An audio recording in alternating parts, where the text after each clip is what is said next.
History class अर्थ how when and where part 2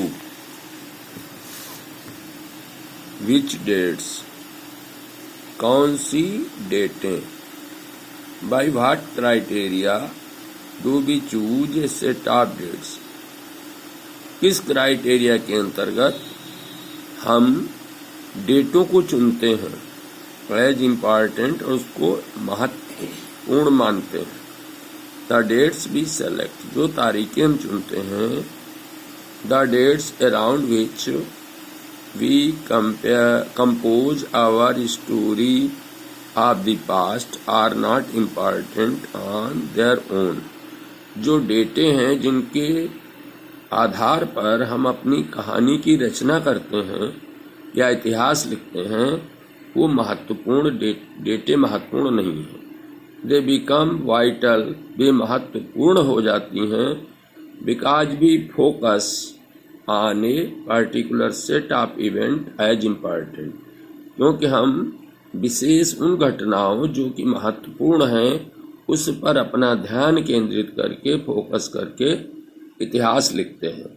if our focus of study changes अगर हमारा अध्ययन का फोकस अध्ययन का ध्यान दूसरी चीज पर लग जाए बदल जाए if we begin to look at new issues अगर हम नई बातों पर ध्यान दें a new set of dates will appear significant तो नई तारीखें महत्वपूर्ण लगने लगेंगी।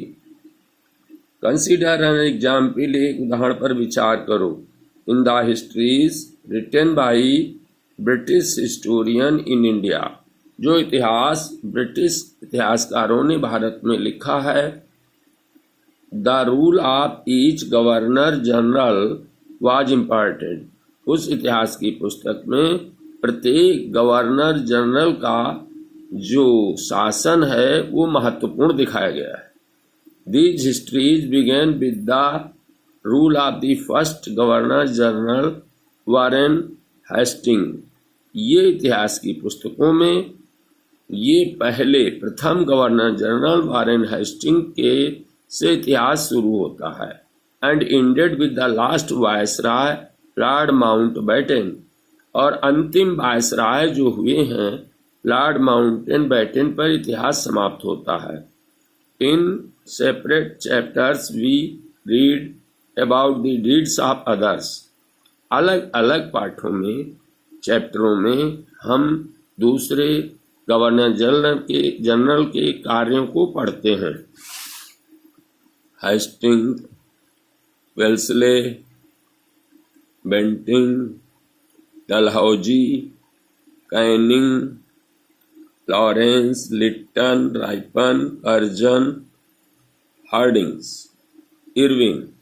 It was a seemingly never-ending succession of governor generals and viceroy. ऐसा प्रतीत होता है कि कभी भी गवर्नर जनरल और वायसराय का ये उत्तराधिकार समाप्त नहीं होगा। All the dates in these history books were linked to these personalities. सारी डेट जो हैं इतिहास की पुस्तकों में इन्हीं पर्सनालिटी इन्हीं व्यक्तियों के बारे में जुड़ी हुई है।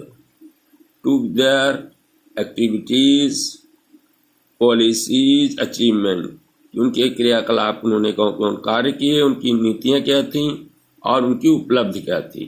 It was as if there was nothing outside their lives ये ऐसा प्रतीत होता है कि उनके जीवन के बाहर कोई इतिहास नहीं था। And there was important for us to know जो इतिहास हमें जानना जरूरी था। The chronology of these lives marked the different chapters of history of British India के इतिहास में इनके कालक्रम को मार्क करके लिखा गया है दर्शाया गया है। Can we not write about the history of this period in the different way? क्या इस पीरियड के इतिहास को हम अलग तरीके से नहीं लिख सकते हैं। How do we focus on the activities of different groups and classes in Indian society within the format of this history of governor general. किस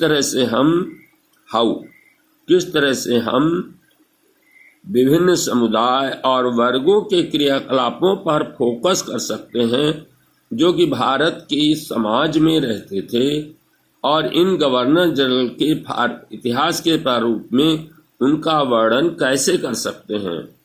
व्हेन वी राइट हिस्ट्री, जब हम इतिहास लिखते हैं, आर ए सोसाइटी, स्टोरी या कोई कहानी लिखते हैं, we divide it into chapter, तो इसको हम चैप्टर में विभाजित करके लिखते हैं। Why do we do this, हम ऐसा क्यों करते हैं। It is to give each chapter some coherence, ताकि प्रत्येक चैप्टर में एक कोहेरेंस, एक समन्वय पैदा हो, एक क्रम से लिख सकें। It is to tell a story in a way that makes some sense and can be followed. इस तरह से इसलिए बताया जाता है ताकि कहानी बन सके, उसका कुछ अर्थ हो और उसको पढ़ा समझा जा सके। In the process we focus only on those events, इस प्रक्रिया में केवल हम उन घटनाओं पर अपना ध्यान केंद्रित करते हैं that help us to give shape to the story we are telling. तो जो घटनाएं, जो कहानी हम बताने जा रहे हैं, उसके निर्माण में सहायक हों। In the histories the revolt around the life of British governor general, the activities of Indians simply do not fit. इन इतिहास की पुस्तकों में दैट रिवॉल्व, जो कि ब्रिटिश गवर्नर जनरल के चारों ओर घूमती हैं कहानियां, भारतीयों का जो कार्यकलाप है, उनके क्रियाकलाप हैं, वो इसमें फिट नहीं बैठते। दे हैव नो स्पेस, उनके लिए किताबों में कोई स्थान नहीं है। व्हाट देन वी डू, तो फिर हम क्या करें। क्लियरली, स्पष्ट रूप से, we need another format for our history, हमें अपना इतिहास लिखने के लिए दूसरे प्रकार की पुस्तकें लिखनी पड़ेंगी। दिस वुड मीन, इसका अर्थ ये है that the old dates will no longer have the significance, कि पुरानी जो डेट हैं उनका कोई महत्व नहीं रह जाएगा। दे अर्लियर हैड, जो पहले लिखी गई थी। A new set of dates will become more important for us to know, हमें जानने के लिए एक नई तारीखों का सेट उससे अधिक महत्वपूर्ण हो जाएगा। How do we periodise. In 1817 James Mill, a Scottish economist and political philosopher, published a massive 3-volume work, a history of British India. 1817 में जेम्स मिल, जो कि स्कॉटलैंड का रहने वाला था, अर्थशास्त्री और एक राजनीतिज्ञ दार्शनिक था, उसने मोटी मोटी 3 पुस्तकें, जिनका नाम था a history of British India, British India का इतिहास, पर लिखी। इन किताबों में ही divided Indian history into 3 period. इन किताबों में उसने इंडियन हिस्ट्री को 3 भागों में बांटा, Hindu, Muslim and British, Hindu, Muslim और British. This periodisation came to be widely accepted, ये विभाजन बहुत लोगों ने विस्तार रूप से स्वीकार किया गया। Can you think any problem with this way of looking at Indian history. भारतीय इतिहास को इस तरह से देखने में क्या तुम किसी कठिनाई का अनुभव करते हो। Why do we try and divide history into different period. इतिहास को हम विभिन्न भागों में क्यों बांटने की कोशिश करते हैं। We do so in an attempt to capture the characteristics of the time. हम ऐसा इसलिए करते हैं ताकि उस समय के जो गुण हैं, जो विशेषताएं हैं, और उसके सेंट्रल फीचर जो मुख्य मुख्य बातें हैं वे जो हमें दिखाई पड़े कि क्या थी। So the term through which we realise that is demarcate the difference between period. इसलिए ये शब्द जो जिससे हम पीरियड में बांटते हैं ये एक हदबंदी करता है, रेखा खींचता है पीरियड के बीच में। बिकम इम्पॉर्टेंट, ये महत्वपूर्ण हो जाता है।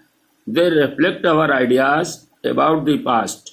वे प्राचीन काल के बारे में हमारे विचारों को बताती हैं। They show how we see the significance of the change from one period to the next. वे हमें बताती हैं कि एक पीरियड में जो था उससे दूसरे पीरियड में जो परिवर्तन हुआ है वो कितना महत्वपूर्ण था। Mill thought that all Asian societies were at a lower level of civilisation than Europe. Mill का विचार था कि सभी एशिया के जितने समाज थे वो यूरोप की सभ्यता से नीचे थे। According to his telling of history, उसके इतिहास के अनुसार, before the British came to India, भारत में ब्रिटिशों के आने के पहले Hindu and Muslim despots ruled the country. Hindu और मुसलमान के निरंकुश राजा यहाँ शासन करते थे। Religious intolerance, caste taboos and superstitious practice determined. धार्मिक सहिष्णुता नहीं थी, मतलब धार्मिक कट्टरता, जाति और दूसरे अंधविश्वास के कारण डोमिनेटेड सोशल लाइफ। समाज में ये अंधविश्वास फैला हुआ था। British rule Mill felt would civilise India. Mill को लगा कि ब्रिटिश शासन भारत को सभ्य बना सकता है। To do this it was necessary to introduce European manner, arts, institutions and law in India। भारत को सभ्य बनाने के लिए यूरोप के तरीके, उनकी कलाएं, उनकी संस्थाएं, उनके नियमों को लागू करना जरूरी था। मिल इन फैक्ट सजेस्टेड, वास्तव में मिल ने सुझाव दिया, that the British should conquer all the territories in India to ensure the enlightenment and happiness of Indian people।